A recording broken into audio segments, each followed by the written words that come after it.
Il-poplu għandu dritt ikun jaf x'inhuma l-pjanijiet konkreti brabta mal-Isptar Ġenerali ta' Għawdex hekk kif il-budget ħoloq mistoqsijiet serji. Hekk qal il-Partit Nazzjonalista f'konferenza tal-aħbarijiet indirizzata mix-Shadow Ministers Adrian Delija u Alex Borch. Adrian Delija spjega kif fil-budget ma kien hemm xejn brabta mal-Isptar Ġenerali ta' Għawdex, anzi il-flus allokati għalih u għal Għawdex spiċċaw naqsu. Huwa spjega kif l-estimi tal-budget jidher ċar dan it-tnaqqis ta' miljuni.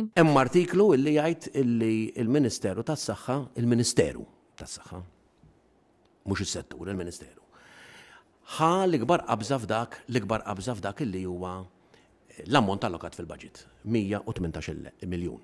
Jekk imbagħad tara però li issa il-Ministeru tas-Saħħa jinkludi fih il-Ministeru ta' l-Active Aging tal-Anzjanità Attiva wkoll fih illi hemmhekk għandek 310 miljuni allokati għalih, tfisser li effettivament il-budget tas-saħħa mhux żdied b'118 miljun imma naqas b'190 miljun.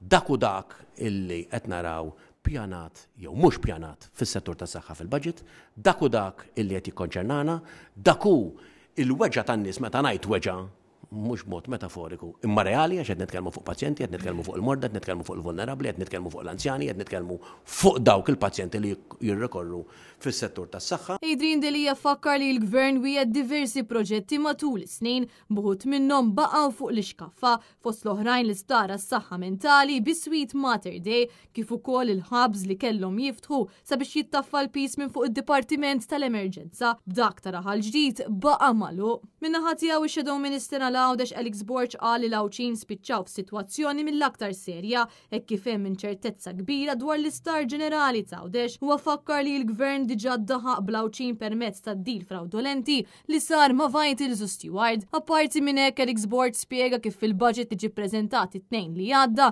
Għawdex intesa kompletament. Minnaħa il-Ministru Ġewwa Bella qed jgħid illi l-ewwel fażi tal-Isptar Ġenerali ta' Għawdex ser titlesta fl-ewwel fażi tas-sena d-dieħla, ġifieri fil-first phase tal-2025, però min-naħa l-oħra il-budget allokat għas-sena d-dieħla fuq l-Isptar Ġenerali ta' Għawdex jonqos b'mod drastiku. Fil-fatt, il-nefqa rikorrenti fuq l-Isptar Ġenerali ta' Għawdex għas-sena d-dieħla naqset b'9 miljuni.